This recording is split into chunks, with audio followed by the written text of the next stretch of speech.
Hi! Hello! Sa pangalan po ng dakilang Panginoong Kristo, isang mapagpalang umaga po sa bawat isa. Nandito po tayo sa pagpapatuloy ng gawain kung saan meron tayong nakahain ng mga sitas na siyang pinakapagkain o tinapay ng buhay na pinakakailangan ng ating kaluluwa. Ngayon, babasahin natin to at kunin natin yung sustansya nang sa ganon ito ang magsilbing kalakasan sa ating pang-araw-araw na pamumuhay na magiging gabay natin sa pang-araw-araw. Dapat tayo dito sa isang aralin po. Sabi dito sa Ebanghelyo ng Apostol Juan, Kapitulo 10, versikulo 7 hanggang 16. Sabi dito, muli ngang sinabi sa kanila ni Jesus, katotohanan, katotohanan sinasabi ko sa inyo, ako ang pintuan ng mga tupa. Anong ibig sabihin niya? Ibig sabihin, yung pintuan, daanan. Yung tupa, yung naghahanap ng daan. Ngayon, ang pinag-uusapan dito, isang klaseng hayop na inihalimbawa mismo ng ating dakilang Panginoon ang kanyang sarili na isang tupa. Ngayon, ano yung ginawang halimbawa ng ating dakilang Panginoon? Bakit siya tinawag na tupa? Dahil po, lahat ng habilin sa kanya ng kanyang ama, hula ng mga propeta, sinunod niya lahat yun. Hindi siya gumawa ng sarili niyang divert ng kanyang kwento, kundi kung ano yung nakasulat na pagdadaanan niya ng kanyang buhay, nangyari lahat sa ating dakilang Panginoon. Kaya po, tayo naman na sumusunod sa ating dakilang Panginoon, may mga porsyon naman na mararanasan din natin yung mga parteng dinaanan ng ating dakilang Panginoon. Dinuwahagin ba siya? Siyempre, dinuwahagiin din tayo. Pinaratangan ba siyang prinsipyo ng demonyo? Siyempre, sasabihin niyo, may sabihin niyo yan. Yung mundo yan, tuwa pa tayo niyan dahil nangyari yan kay Kristo eh. Kung siya niyurakan, inalipusta, siniraan, lahat ng sumusunod sa ating dakilang Panginoon, mangyayari din yan sa buhay natin. Kaya po, kung tayo po ay inilalagay din natin ang ating sarili sa tupa, ano po ang pinaugali ng isang tupa? Ang tupa, masunurin. Bakit po? Kapag nagsasalita ang napapakinggan ng tinig ng pastor, hinahanap niya at sinusunod niya. May nag-experiment nga na eh. Mga tupa, mayroon talagang pastor, ibinigay lang yung pantawag, ginaya. Pero nung tinatawag nila, iba kasi ang boses ng pastor, isa boses ng iba. Kaya po kung pag-aaralan natin dito, si Kristo ang pinalalagay niya kanyang sarili na pintuan ng mga tupa. Ngayon, meron ng pintuan. Tatanungin natin ang ating mga sarili, kasama ba tayo sa tinatawag na tupa?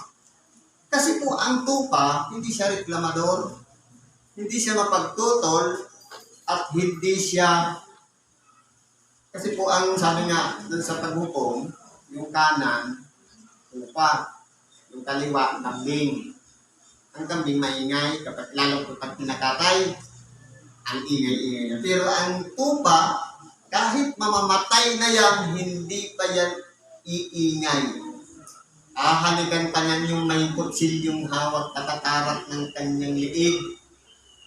Ganyan po kabait ang tupa. Dapat ganun din ang attitude natin. Katulad ng isang tupa na handang ialay din ang kanyang sarili ayon sa kanyang alang-alang sa kanyang kapwa. Kaya, pansinin natin yung sitas ngayon. Sabi dito, ang lahat ng nanguna sa aking nagsiparito ay mga magnanakaw at mga tulisan, datapwat hindi sila dinilig ng mga tupa. Totoo po. Yung mga Hudyo, kahit anong turo ng mga eskribas, mga pariseyo, hindi nila sinundan. Dahil yung mga salit-saling sabi ng matatanda, yun ang kanilang itinuturo, idinadagdag doon sa mga kautosan.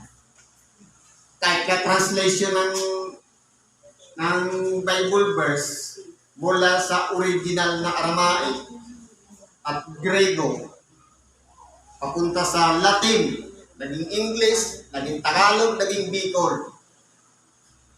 Sa pag-translate pa lang, marami nang nangyaring mga pandaraya sa pagsasabi. Kaya kung mapapansin natin, napakaraming banal na kasulatan, iba-iba ang translation. Depende po sa taong nakakaintindi nung binasa niya bago niya i-translate. Kaya ganun po dumami yung mga kasulatan. Kaya ngayon, sabi dito, ako ang pintuan, ang sinumang taong pumasok sa akin at siya'y maliligtas at papasok at lalabas at makasusumpong ng pastulan. Kinakailangan natin hanapin si Kristo. Siya yung way. Siya yung pintuan. Ngayon, kapag nasumpungan natin ng tunay, binabalik-balikan natin.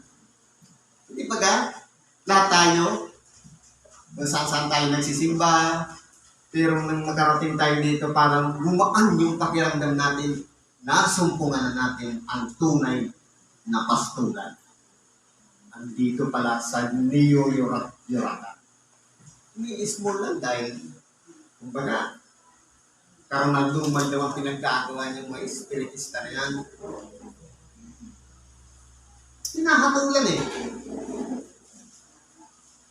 Kaya po, kung mapapansin natin, lahat ng naririto, nasumpungan na nila ang pastulan. Na ginagawa natin tuwing Sabado. Pero kapag linggo na naman, ang gusto niya bukas Sabado na ulit. Yun na yung hinahanap natin, pastulan. Kasi parang ang gaan-gaan ng pakiramdam natin kapag nandito tayo sa harapan o piling ng Diyos. Ngayon, sabi dito, hindi po maparito magnanakaw, kundi upang magnakaw. Totoo po, siyempre, magnanakaw, trabaho niya magnakaw. At pumatay, kapag naku-corner, papatay talaga dahil siyempre, kung nakilala mo, pag sasanggalan niya ang sarili niya, isa naman makulong siya, papatay na lang. At pumuksa. Sabi ng ating dakilang Panginoon, ako'y naparito upang sila'y magkaroon ng buhay at magkaroon ng kasaganaan dito. Kaya po, yung mga lahat ng turo ng mga eskribas at parisiyo ay gawain ng mga magnanakaw. Pero yung turo ni Kristo, buhay ang iniaalok niya sa bawat isa at kasaganaan nito. Kaya kung tayo po ay nananagana, halimbawa, hindi kasi pwedeng sangkalan natin na dapat paragi lang tayong mahirap. Hindi. Ang importante dyan, yumaman man tayo, mahirap man tayo, kung ano man ang kalagayan, pagpapala ng Diyos. Kasi po, Diyos po ang nakakaalam ng ating bukas. Kaya inilalagay tayo sa sitwasyon na komportable tayo. Kahit anong wish natin makatrabaho, kung ayaw talagang ibigay sa atin, at hanggang dito ka lang, dito ka lang, tanggapin na lang natin yung maluwag ayon sa kalooban ng Diyos. Sabi pa niya, ako ang mabuting pastor. Ibinibigay ng mabuting pastor ang kanyang buhay dahil sa mga tupa. Ngayon po, tima natin yung iglesia. Naglagay ang Diyos sa iglesia propeta, pastor, evangelista, mga mamumuno, mga tumutulong sa mga karamdaman. Lahat po yan, komposisyon ng isang iglesia. May kasama niyang pastor.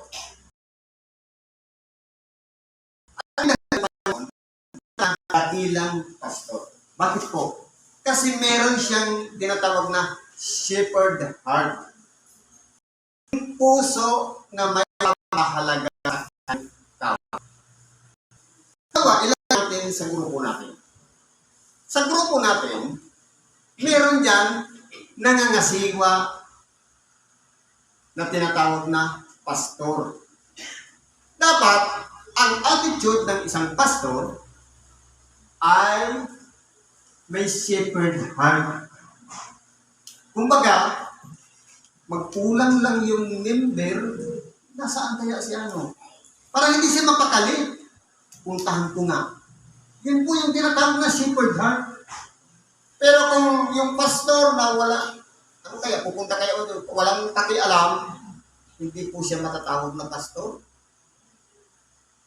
Kasi po si Kristo, inalay niya ang kanyang buhay, alang-alang sa bawat isa sa atin. Kung mapupwede, siya lang ang mapahamak. Huwag na lahat. Yan ang shepherd heart. Ganon din po sa isang kongregasyon. Ang sino man pinagkalooban ng mamahala, mamuno sa isang kongregasyon, dapat mayroong taglay ng pagiging isang puso ng isang pastor. Kagaya ng ating dakilang Panginoon. Pero kung halimbawa, tinikwenta lang natin yung palaging present, yung absent, wala na. Wala tayong pakialam, wala tayong taglay na tinatawag na shepherd heart. Puso ng isang pastor.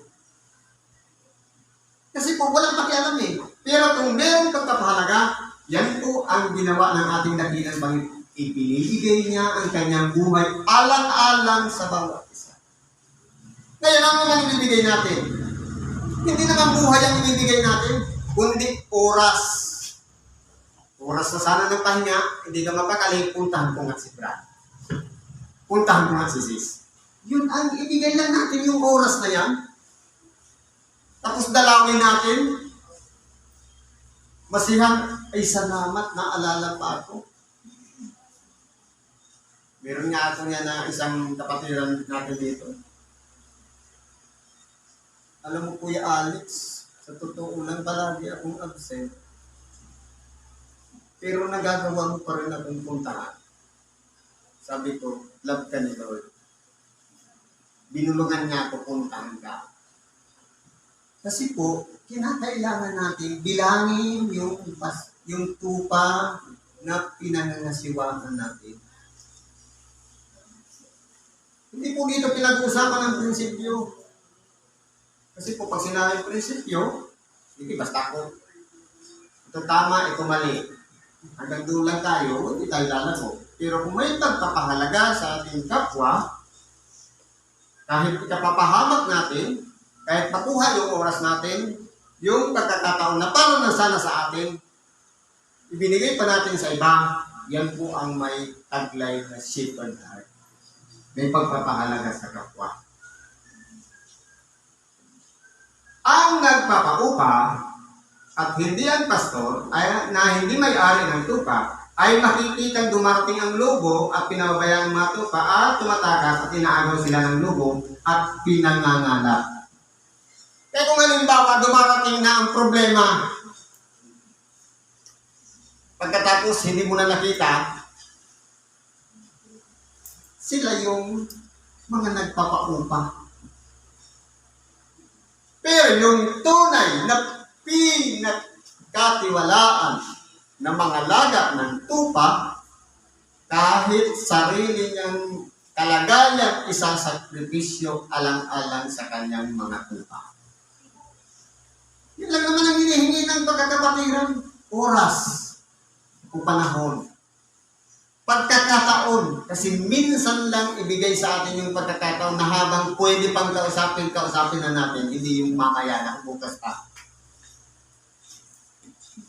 Kaya po, yung pinaka-importante po yun. Kapag dumarating ang lobo, ang mga problema, ang suliranin, at kung ano-ano mga pagsubok o tukso na dumating sa mga tupa, wala na. Pabayaan mo siya. Hindi naman siya palaging nagpupunta ng mundo yan. Shepherd heart. Kaya kinakailangan natin, isakripisyo yung oras, puntahan natin yung lahat ng nakarecord dyan ng mga pangalan ng ipinagkatiwala sa atin. Ganyan po ang gawain ng isang pastor. Kaya nangyayari, siya ay tumataka sapagkat siya ay upahan at hindi ipinagmamalasakit ang mga tupa. Lahat tayo ay tinatawag na tupa. Ang nangangasiwa ang tawag dyan, pastor.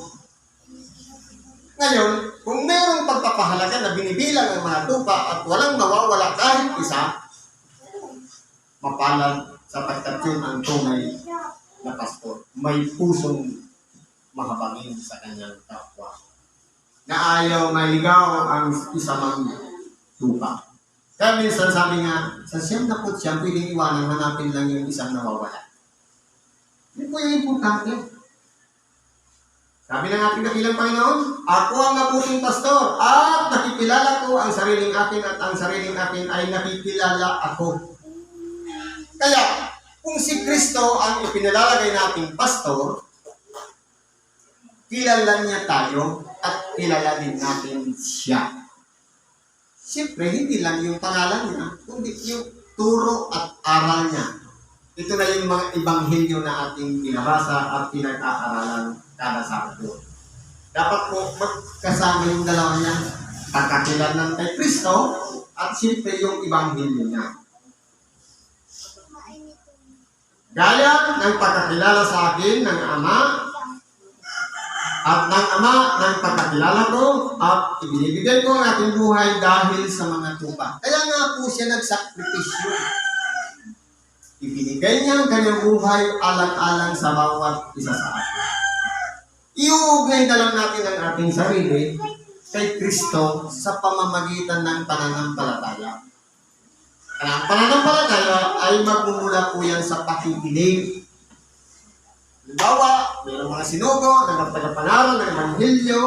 Kapag tinatanggap yan ng ating dalawang tainga at pinagninilayan, isinasa puso, mabubuksan po ang ating diwa, kamalayan, at ang ating consciousness. Nang sa ganon, makilala natin sa ating sarili na tayo'y makasalanan. At tayo hingi ng tawad, at patatawarin naman tayo ng Diyos, at bibigyan niya tayo ng tanda, Espiritu Santo, ng pagkakayalan sa atin. Kaya mararamdaman natin siya ng Espiritu Santo. Pero kung sabihin natin, meron tayong Espiritu Santo, galing sa ating tao, Espiritu Santo, sa pagkakayalan ng Espiritu Santo sa buhay natin, dapat isa lang. Ang bunga ng Espiritu, nandiyan lang sa Galasya. Pero kung ginagawa natin pita ng laman, magkalaban talaga yun. Hindi pagsamahin sa ating katawan.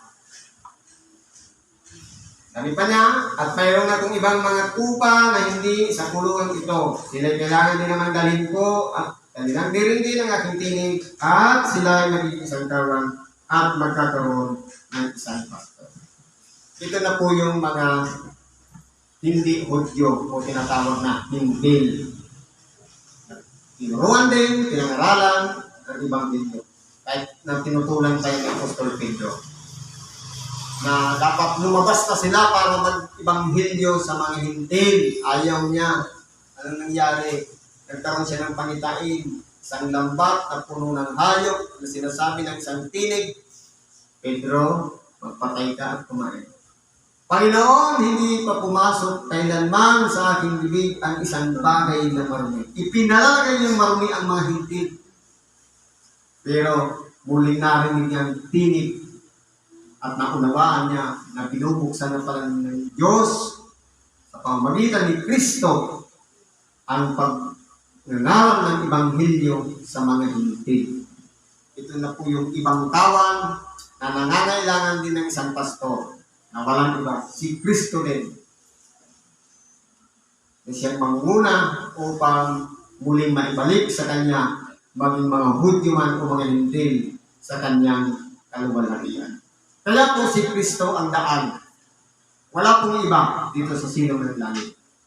Yung itinatag ng Iglesia, hindi yung ito lang, hindi yung iba, kundi pang-universal, pang-kalahatan, pang-sanglibutan, pang-sangkatauhan. Ibig sabihin, lahat na may connection kay Kristo, kasama sila sa mga kawan na pinili ng Diyos upang pangunahan niya. Kaya ang sino mang sumusunod sa kalooban ni Kristo, ito na yung tunay na kawan na magpapahalaga sa kanyang mga aral at turo. Inulat at pinaya ng 4 na ebanghelista yung buong buhay ng ating dakilang Panginoong Hesus Kristo. Siguro po, nandito na lang, pag-ibagin natin sa oras na ito. Salamat sa Diyos at anuman ang ating mga kahilingan, karaingan, ilapit natin sa Kanya. Humingi muna tayo ng tawad sapagkat malaki ang nagagawa ng panalangin ng isang taong maraming. Maglinis muna tayo ng ating kalooban, saka tayo manalangin, at ipagkakalog naman ng Diyos ayon sa kanyang kalooban. Salamat at isang mapagpalang umaga sa bawat isa.